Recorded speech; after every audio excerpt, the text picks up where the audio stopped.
बोला ठीक है मैं पूछ लूंगी सर से। मैं कहा और कोई बात नहीं। मैं कहा बताओ।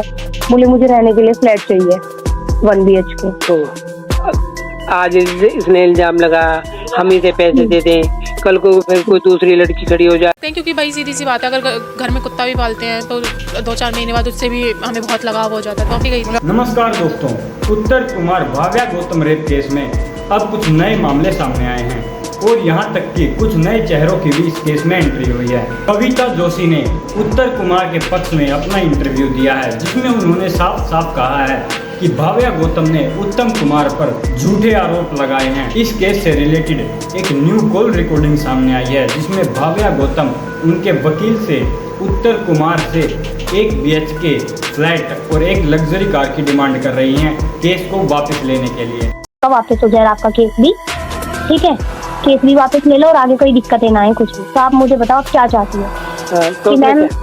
कि मैम आप पूछना उनसे, राजी बोल मैं गाड़ी नहीं लेती। अरे भैया मेरे को रहने के लिए फ्लैट दे दे, मेरे को रहने के लिए फ्लैट दे दे 1 BHK, चाहे कहीं भी दे दे जहाँ मर्जी। हम क्यों दे दें जब हम गिल्टी नहीं है?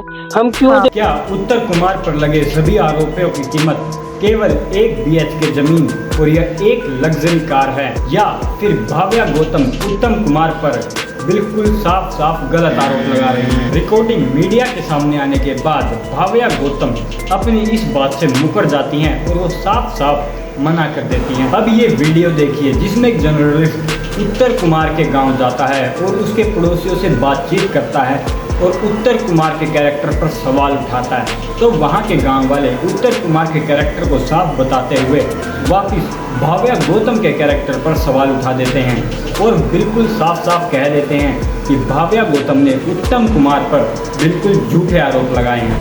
तो ये बताइए मुझे, जो उन पर आरोप लगा रही है भव्या, उसमें आपको कितनी सच्चाई नजर आती है? कितनी भी नहीं आ रही, गलत है।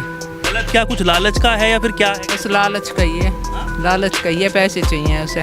अब आप ये इंटरव्यू देखिए, जिसमें भाव्या गौतम ने साफ साफ उत्तर कुमार के रिलेटिव्स पर आरोप लगाया है कि वो उन्हें जान से मारने की धमकियां दे रहे हैं। यहाँ तक कि भाव्या गौतम को पैसे का लालच देकर भी केस को वापस लेने की बातें कही गई हैं। मुझे कॉल की धमकी दिलवा रहे हैं। किसकी आई है आपको? मेरे पास तो बहुत कॉल्स आई हैं, सेटलमेंट की भी कॉल आई है, मारने की भी धमकी आई है। तो तुम्हारी कॉल आई है आपके पास?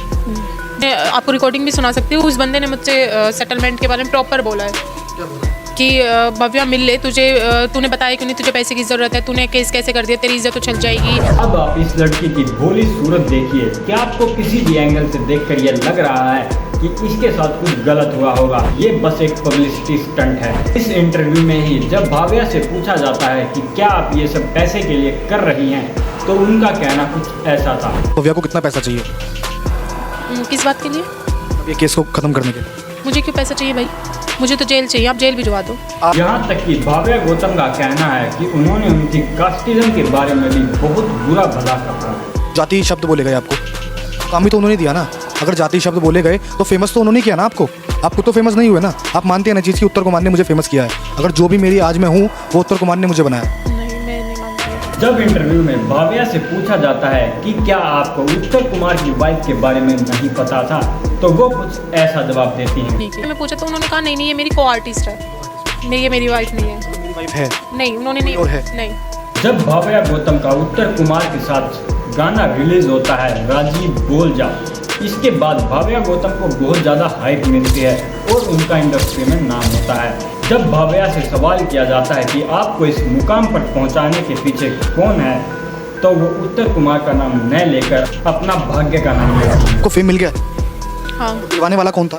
मेरा नसीब।